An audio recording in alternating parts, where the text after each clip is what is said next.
Good morning all of you. Very very good morning आप सभी को। आज हम लोग देखेंगे जॉन कीट्स की biography works and important MCQs का पार्ट सेकेंड।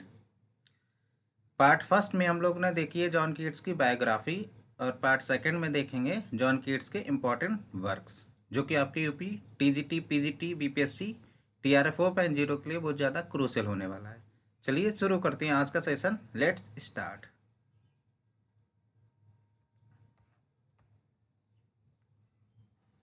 इंडिमियन जॉन कीट्स की पहली पोएम है इंडिमियन। इंडिमियन के बारे में आज डिस्कस करेंगे।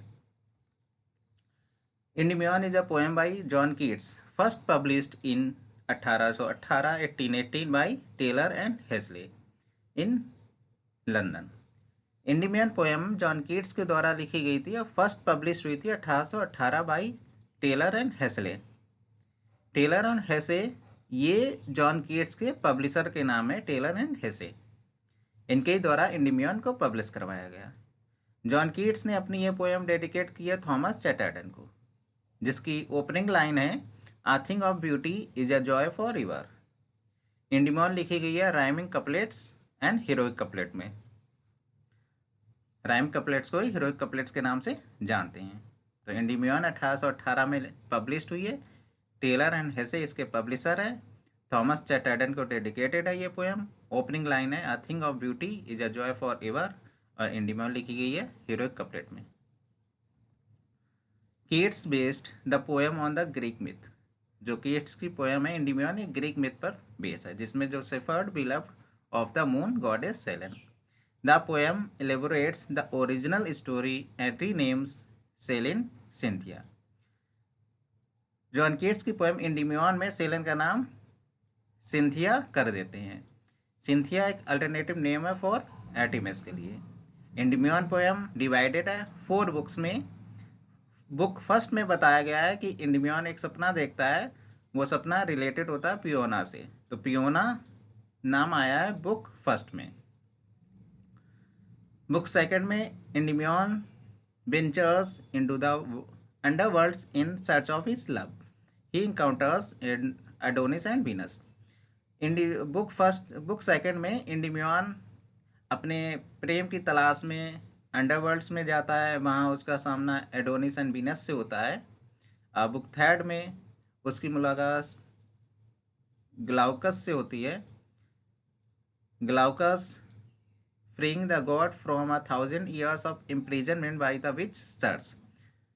सर्स के द्वारा जो कैद किया हुए होते हैं उसको फ्री करवाता है। Book fourth Endymion fall in love with the beautiful Indian maiden. तो इंडिमियन है एक इंडियन मेडन के प्यार में पड़ जाता है बुक फोर्थ में। She try to forget him to move on but that in the end there is not one, no no not one but thee. वह ट्राई करती है उसको बोलने की, मूव ऑन मतलब आगे बढ़ जाती है, लेकिन लास्ट में वह कहती है नहीं नहीं, कोई नहीं, कोई नहीं सिवाय तुम्हारे कोई नहीं। Thomas Hood wrote written in Keats Endymion, in which the muse charming the air to music gave back Endymion in the dream like tale। ये थॉमस हुड ने लिखा है। हेनरी मोलरे कहते हैं the song of Endymion throbs throughout with a noble poet sense of all that his art means for him what mechanical defects there are in it may even serve to quicken our sense of the youth and freshness of this voice of aspiration। our feet were soft in flowers इंडिमियन की line है। एक बार revision कर लेते हैं इंडिमियन का। इंडिमियन poem 1818 में लिखी गई थी। टेलर हेसे पब्लिशर है। डेडिकेटेड है थॉमस चैटर्टन को। आई thing of beauty is a joy for ever. Opening line है हीरोइक कपलेट में लिखी गई है। ग्रीक मिथ पर ये बेस है पोएम। इसमें सिंथिया करेक्टर आती है। 4 बुक में डिवाइडेड है। पियोना करेक्टर जो है वो बुक फर्स्ट में आता है। अब बुक सेकंड में इंडिमियन एक अपने प्यार की तलाश में चला जाता है अंडरवर्ल्ड में, जहाँ उसकी मुलाकात एडोनिस एंड वीनस से होती है। तो बुक सेकंड में एडोनिस एंड वीनस आता है। बुक थर्ड में ग्लाउकस और सस, ये जो करेक्टर आते हैं बुक थर्ड में। बुक फोर्थ में इंडियन मेडन की प्यार में पड़ जाता है, तो इंडियन मेडन के प्यार में किस बुक में पड़ता है? बुक फोर्थ में। Important line, there is not one, no no, not one but thee. Thomas Hood ने लिखा है कि written in Keats Endymion in which the muse charming the air to music gave back Endymion in a dream like tale. Henry Morley ने लिखा है the song of Endymion's throbs throughout with the novel poet sense of all. ये statement है तो Henry मोरने का। अब it were soft in flowers. अब second poem देखेंगे, लामिया। Lamia is a narrative poem written by English poet John Keats, which first appeared in the volume Lamia Isabella Eve of St. Agnes and Other Poems, published in July 1820। लामिया narrative poem है, John Keats के द्वारा लिखी गई है। ये first appeared हुई थी, एक वैल्यूम आया था Lamia Isabella Eve of Saint Agnes and others poems नाम से। इसी वैल्यूम में लामिया पब्लिश्ड हुई है 1820 में। ये पोएम लिखी गई है 1819 में during the famously productive period. जो ईयर है ये 1819 का ईयर है। इस ईयर को प्रोडक्टिव पीरियड भी माना जाता है। क्यों माना जाता है? क्योंकि इसी पीरियड में जॉन कीट्स ने सबसे ज़्यादा ओड लिखे हैं। John Keats poem लामिया is heavily influenced by Robert Burton's the anatomy of melancholy. John Keats की ये जो पोएम है लामिया, ये प्रभावित है रॉबर्ट बर्टन्स की एनाटॉमी ऑफ मेलंकली से। तो रॉबर्ट बर्टन्स की एनाटॉमी ऑफ मेलंकली याद रखिएगा, 1819 में लिखी गई है। 1819 ये प्रोडक्टिव पीरियड भी माना जाता है क्योंकि इसी 1819 ईयर में जॉन कीट्स ने सबसे ज़्यादा प्रोड्यूस किया अपने ode. The poem tells how the god Hermes hears of a nymph who is more beautiful than all. ये पोएम बताती है कि गॉड हरमेस सुनती हैं कि जो निम्फ है, अप्सरा है, वो सबसे ज़्यादा सुंदर है सभी में से। और सी गोज टू सी का यूथ ऑफ कोरिंथ, और जो निम्फ होती है वो अपने प्यार की तलाश में जाती है यूथ ऑफ कोरिंथ। और यूथ ऑफ कोरिंथ, कोरिंथ का यूथ कौन होता है? लाइसियस। तो लाइसियस करेक्टर कहाँ है? लामिया में आया, याद रखिएगा। The relationship between Lycius and Lamia, Lycius and Lamia के रिलेशनशिप चल रही होती है। However is destroy when the sage Apollonius reveals Lamia's true identity at their wedding feast.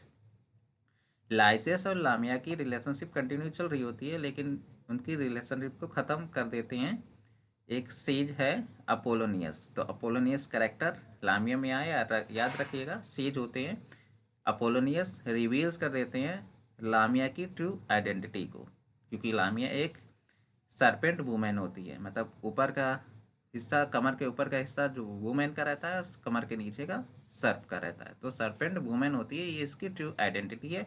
इसको उजागर कर देता है अपोलोनियस अपनी वेडिंग फीस्ट में। Lamia is often describe as a half women half serpent. देखिए, हाफ वुमेन रहती है, हाफ सरपेंट रहती है। ग्रीक मैथोलॉजी की एक करेक्टर है लामिया। Whereupon she seemingly disappears and Lysis die of grief। जो लामिया होती है वो डिसअपियर हो जाती है, लेकिन लाइसिस मर जाता है अपनी दुख के कारण। According to Michael O'Neill के अनुसार Lamia in the poem is treated ambivalently but with considerable sympathy। Keats agreed with Charles Lamb that Newton had destroyed all the poetry of the rainbow by reducing it to the prismatic colors। तो Keats सहमत थे Charles lamb के साथ, जिन्होंने कहा था कि Newton had destroy all the poetry of the rainbow by reducing it to the prismatic colours. Keats की पोएम बहुत ज़्यादा प्रभावित थी एडगर एलन पो की सोनेट टू साइंस से। अब देखेंगे ईसाबेला पोएम को। ईसाबेला या द पॉट ऑफ बेसिल 1818 में आई है। Is a narrative poem John Keats adopted from a story in Boccaccio Decameron. Isabella का अदर टाइटल है द पॉट ऑफ बेसिल। तो Isabella the pot of basil के नाम से भी जानी जाती है, नरेटिव पोएम है।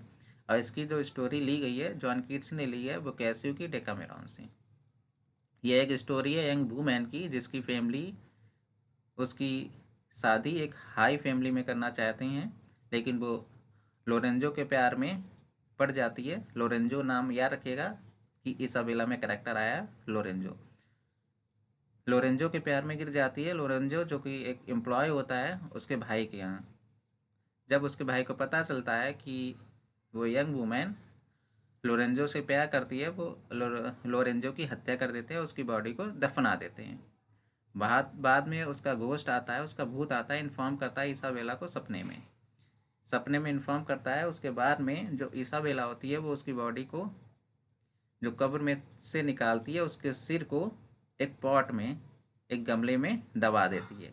उसके ऊपर तुलसी का पौधा लगा देती है। उसके बाद में वो उस पौधे की देखभाल करती है और पाइनिंग अवे बहुत दुखी होती है, बेचैन होती है। इसलिए इसाबेला का नाम रखा है अ pot of BECIL. Lorenzo character याद रखिएगा, इसाबेला में आया है, बोकासियो की डेकामेरॉन से स्टोरी ली गई है। The poem was precursor to the Eve of Saint Agnes, both are set in Middle edges.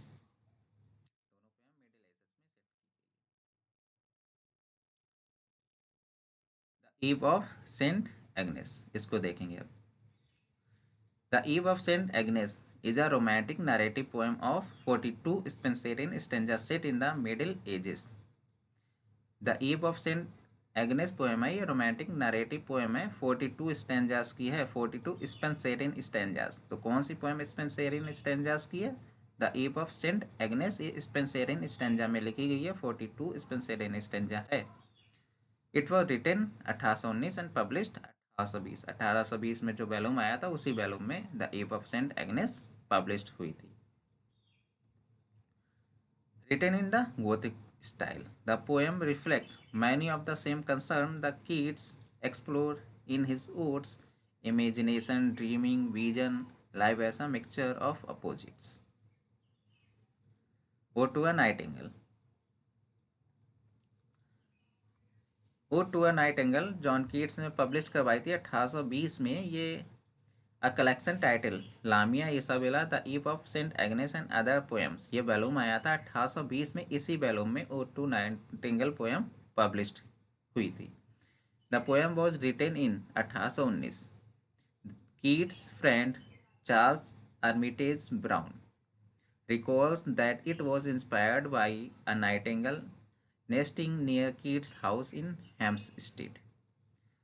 इनके जो फ्रेंड्स होते हैं चार्ल्स हर्मिटेस ब्राउन, ये रिकॉल करवाते हैं कि ये जो पोएम है ये प्रेरित है एक नाइटिंगेल के द्वारा, जिन्होंने हैम्पस्टेड में, कीट्स का घर था, घर के पास ही में एक प्लम ट्री था, उस प्लम ट्री पर नाइटिंगेल ने अपना घोंसला बनाया था। उसी घोंसले को देखकर, उसी नाइटिंगेल को देखकर कीट्स प्रेरित हुए और उन्होंने लिखा ode to a nightingale poem को। ये इंसिडेंट कौन रिकॉल कराते हैं? उनके friend Charles Armitage Brown. Ode to a nightingale की important line, my heart aches and a drowsy numbness pains, जो ये हाईलाइट कर रखा है रेड कलर से, ये कीवर्ड है। ये कीवर्ड है, अब याद करिएगा तो कीवर्ड से आपको याद आ जाएगा कि ये लाइन किस पोएम की है। तो नंबरनेस पेन्स, तो नंबरनेस पेन्स ये कीवर्ड है, याद रखिएगा। माई सेंस आई दो of hemlock I had drunk, तो हेमलॉक वर्ड याद रखिएगा। और empty8 some dull opiate to the drains, 1 minute passed and Leith words had sunk। तो डल ओपिएट, लीथ रिवर, हेमलॉक, नंबरनेस पेन्स, ये कीवर्ड है, याद रखिएगा। और टू नाइटिंगेल में आया। That thou light winged dead of the trees, oh for a dot of vintage that hath been cooled a long age in the deep shelved earth। तो dad of the trees, dot of vintage, ये keyword है, ये ode to nightingale में आए हैं। आगे देखिए, fade far away dissolve and quite forget, what thou among the leaves hast never known, away away for I will fly to thee, not chariot by Bacchus and his parts. तो chariot by Bacchus keyword है, याद रखिएगा। Away away for I will fly to thee, important line है, याद रखिएगा। Ode to Nightingale. The grass the thicket and the fruit tree wild White hawthorn and the pastoral eglantine, mid-May, eldest child, coming musk, rose full of dewy wine. तो charioted by Bacchus, hawthorn, pastoral, eglantine, mid May's eldest child, musk rose, ये keyword है, याद रखिए, O2 Nightingale poem से लिए गए।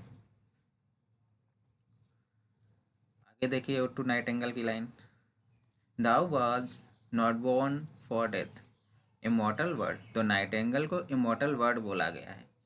Not born for death, तुम्हारा जन्म मरने के लिए नहीं हुआ है। जॉन कीट्स कहते हैं नाइटिंगेल के लिए, कि कहते हैं कि तुम्हारा जन्म मरने के लिए नहीं हुआ है, तुम तो इमॉर्टल वर्ड हो। तो इमॉर्टल वर्ड नाइटिंगेल के लिए आया है। No hungry generation tread thee down, perhaps the self same song that found a path through the sad heart of Ruth. Ruth किसकी पोएम है? कमेंट बॉक्स में कमेंट करके बताइएगा। ये रुथ नाम याद रखिए, O2 नाइटिंगेल में आया है। रुथ एक राइटर की पोएम भी है, आप कमेंट बॉक्स में बताइएगा किसकी पोएम है। Heart of Ruth when sick for home, forlorn the very word is like a bell to toll me back from thee to my soul self। यहाँ पे जो forlorn है, forlorn फिलअप में भी आ सकता है, कि कौन सा वर्ड यहाँ पर आएगा, तो forlorn याद रखिएगा, forlorn फिलअप में भी पूछ सकते हैं। forlorn the very word is like a bell to toll me back from thee to my soul self। तो ये की वर्ड है, याद रखिए, not born for death, hungry generations, और ये हर्ट ऑफ रुथ। आगे देखिए O2 नाइटिंगेल की line, Adieu the fancy cannot cheat so well as she is famed to do deceiving elf।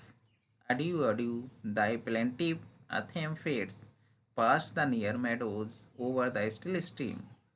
Was it is it a vision or a waking dream?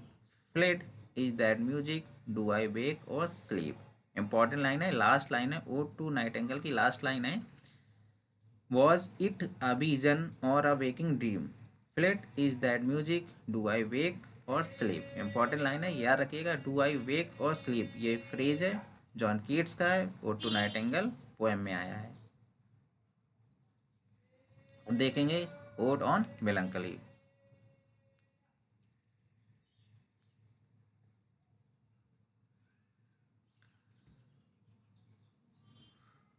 Odd on melancholy poem है, ये 3 stanza इसमें, John Keats के द्वारा publish हुई है। लामिया Isabella Eve of Saint Agnes, जो वेलूम आया था उसी वेलूम में पब्लिश हुई है 1820 में। अब इंपॉर्टेंट लाइन देखिए, no no go not to Lethe neither twist, यहाँ पे भी लीथ रिवर आई है, ये Lethe river ode on melancholy में है, तो याद रखिएगा, Lethe river ode on melancholy में है। बोफ bane tight rooted for its poisonous wine, not suffer thy pale forehead to be kissed by nightshade ruby grapes of prosper pine। Keyword याद रखिए, लीथ रिवर, नाइदर ट्विस्ट, बोफ bane, tight rooted, its poisonous wine और grape of Proserpine. ये ode on melancholy में आया है।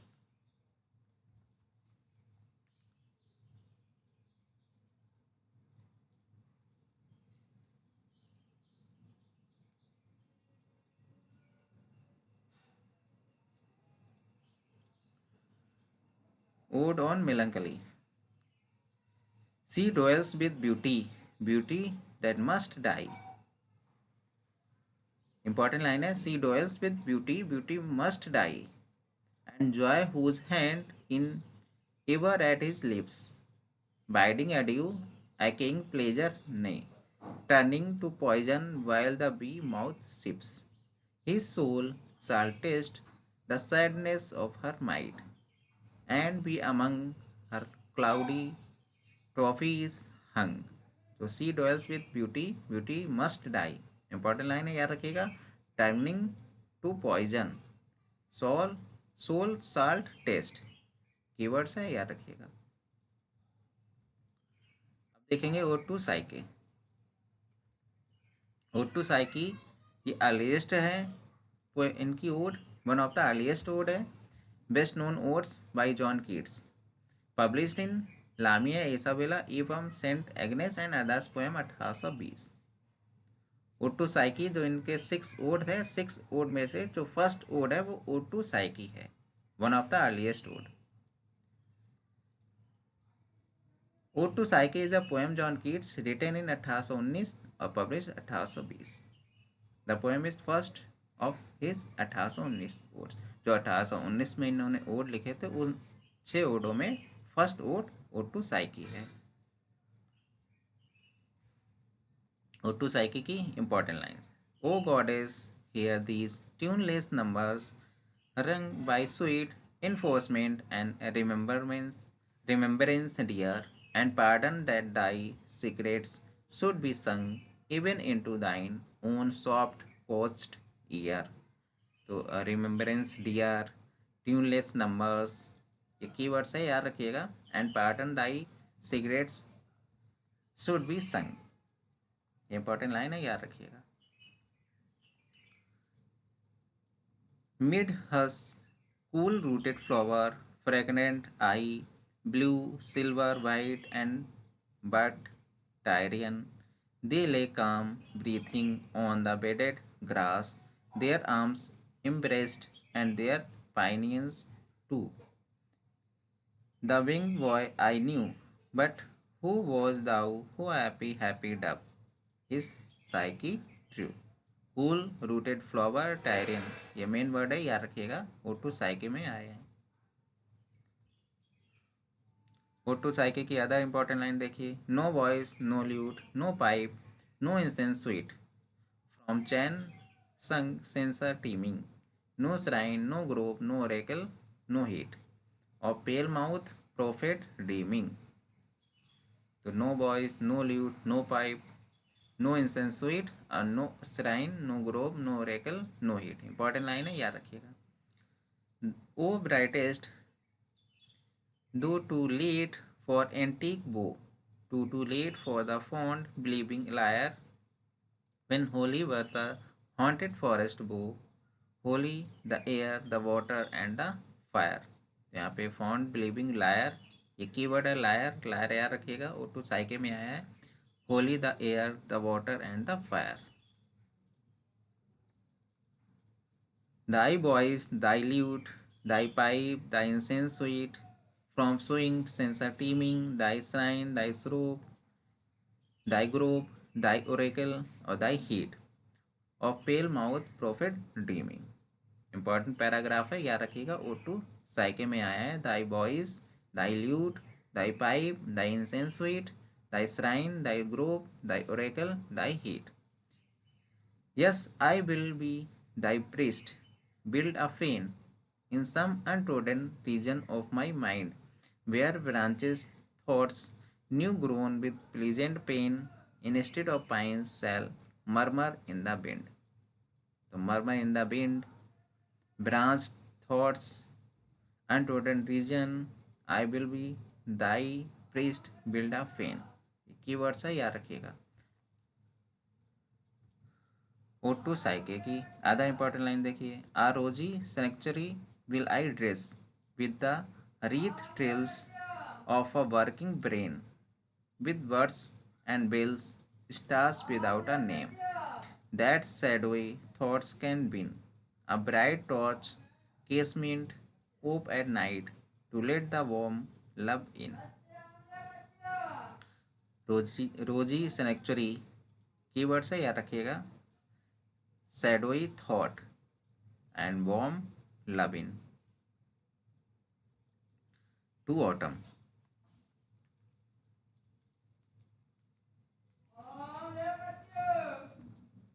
To autumn ये poem है जॉन कीट्स की, कंपोज हुई है 1819 में, अब पब्लिश हुई है 1820 में, जो वैल्यूम आया था Lamia and Lamia Isabella Eve of Saint Agnes, इसी वैल्यूम में ये पोएम को पब्लिश करवाया गया था 1820 में।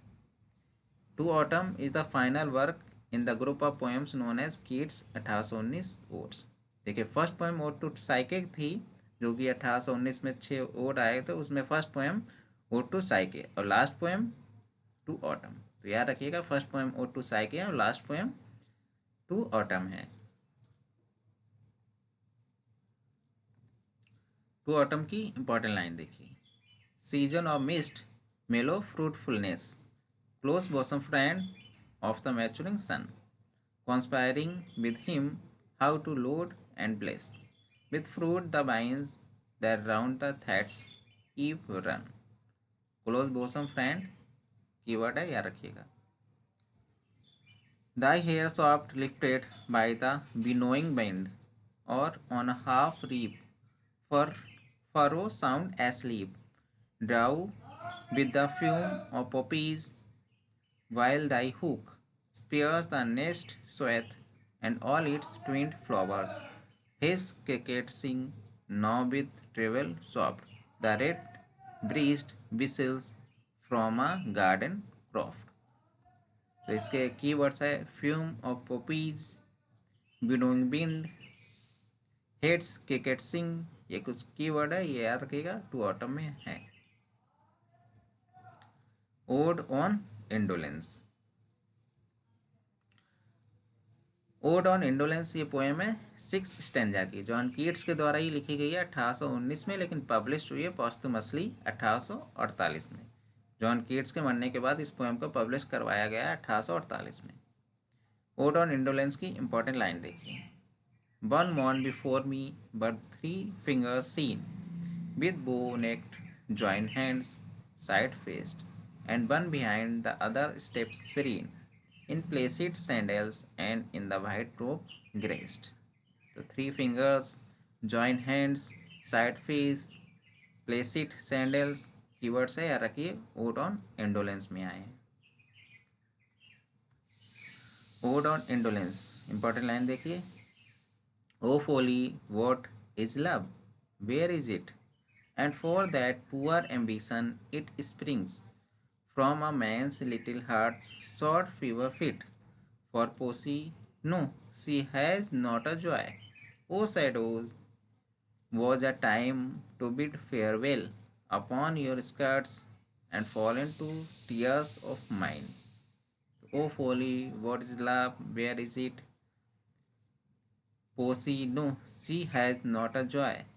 O shadows, time to bid farewell. Upon your skirts fallen, no tears of wine. No tears of mine, ये इंपॉर्टेंट कीवर्ड्स है ओड ऑन इंडोलेंस के. ओड ऑन इंडोलेंस की अदर इंपॉर्टेंट लाइन देखिए, सो 3 ghosts adieu cannot reach my head cool bedded in the flowery grass. Farewell, I yet have visions for the night, and for the day faint visions there is store. Banish phantoms from my idle sprite, into the clouds never more return. तो 3 ghost, ये 3 ghost odd on indolence में आए हैं. Farewell, I have visions for the night, vanish phantoms ये keywords है, never more return, तो ये keywords है ओड ऑन इंडोलेंस में आए हैं. ला Belle Dame sans mercy.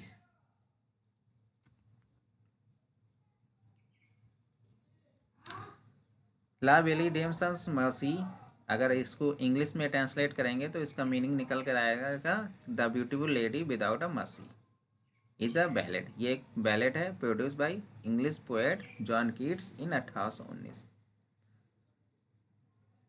La Belle Dame sans Merci, the beautiful lady without mercy, English में ट्रांसलेट करेंगे तो टाइटल निकल कर आएगा the beautiful lady without mercy.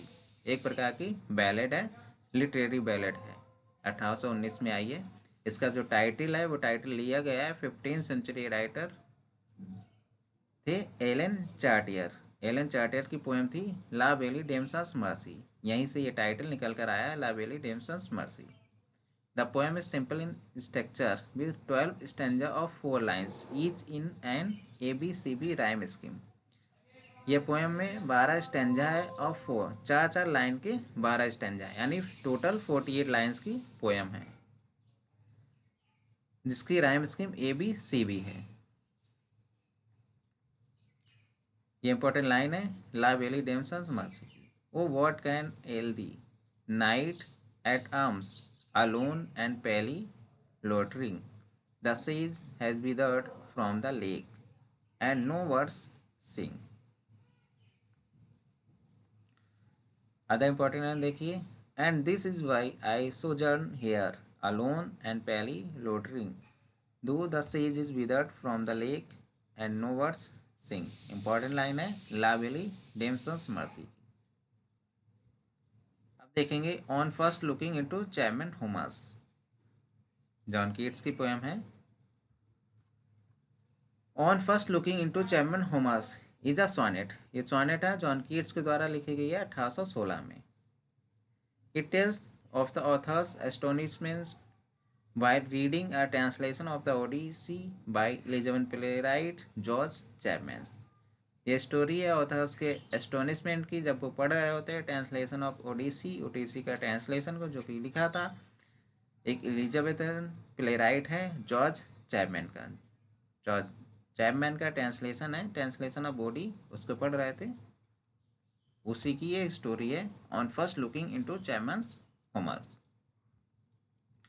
On first looking into Chapman's Homer की इंपॉर्टेंट लाइन्स देखिए। When a new planet swim into his ken और like stout Cortez when with eagle eye looked at each other with a wild surmise silent upon a peak in Darien।